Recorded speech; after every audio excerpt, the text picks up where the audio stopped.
Om Namah Shivaya everyone.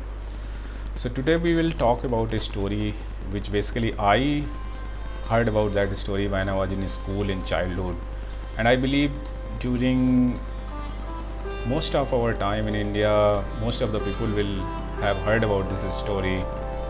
So it won't be anything new for most of you guys. So this story is about Shiva and Kali. So basically, when Kali ji killed a demon, she was really angry, and her anger and temper was not going down. She was creating destruction all over the place. So people were really scared. They were fearful. They went to Shiva. Shiva was in meditation. He came to his senses. He said, "Okay, I will stop her." He went in front of her very calmly. Kali ji was so angry that she didn't notice that Shiva was in front of her, and Shiva just lie down under her feet. So once she put her feet on Shiva, the story tells us that Kali ji's tongue came out of her mouth like this, and she became really quiet, and she turned into a normal Devi right away. So I heard about this story long time back, as I told you, but I came to know about what is the message hidden in this story after long time back, just 5 years ago. So I've been practicing yoga and meditation for a long time, but when I reached at the peak of meditation and realized the nature of energy within myself, within my body, then I found out what this story was trying to tell us. So this story is basically telling the relationship which exists between Shiva and Shakti.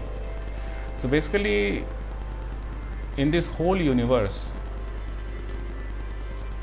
this relationship works, and this relationship is of Shiva, which is Chetana, consciousness, and Shakti, which is energy. Shakti is basically Kali, Kali is energy. So this story is telling us relationship between energy and consciousness, Chetana and Shakti. So what this story is telling us is that nature of energy is destructive. If we talk about scientifically, then it means it follows the path of higher entropy. That means it creates disorder. And the nature of consciousness is to control the Shakti. So God has given different purposes for both. Energy creates, it follows a path of destruction, but job of consciousness is to give it a orderly and fashioned way so that it can create, it can generate. So we will understand this with few examples.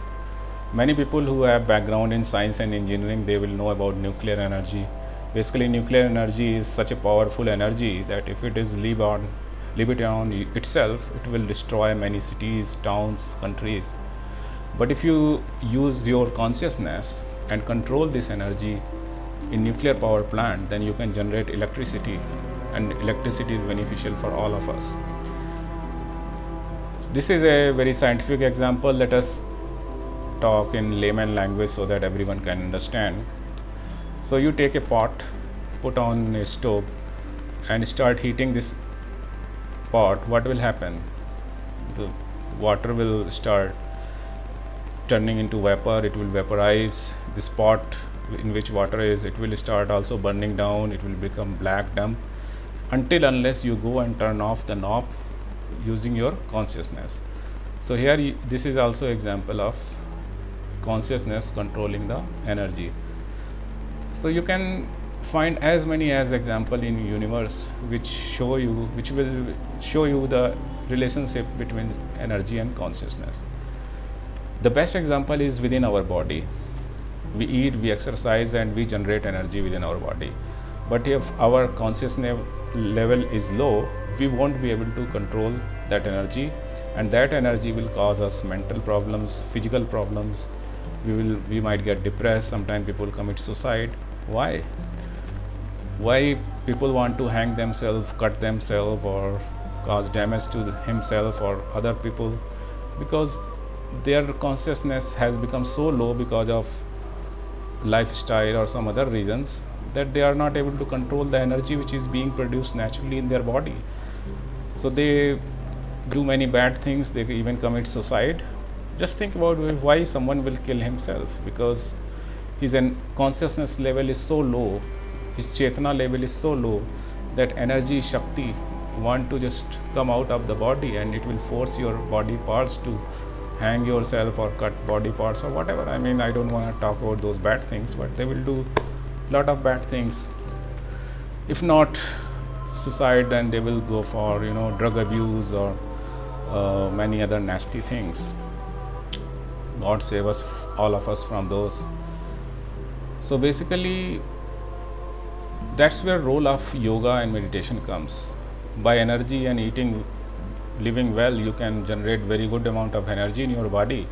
But if you don't do some practices which gives you control in your consciousness, then it will be really hard for body to control that energy. So I hope everybody understood what I was trying to deliver here, that this is story which I read and learned so many years ago. I came to know about this when I went deep into meditation, and I saw the nature of this energy, and I tried to control it using my own consciousness. And that's where I found in my own body as an experiment that I saw both nature of consciousness and energy. So sometimes we listen many things, but we understand the gist behind it only when we experience in our own life, in our own experiences. So that's why I really recommend everybody to do some dhyana or yoga meditation every day. It will really help you to live a very good life. And that's all.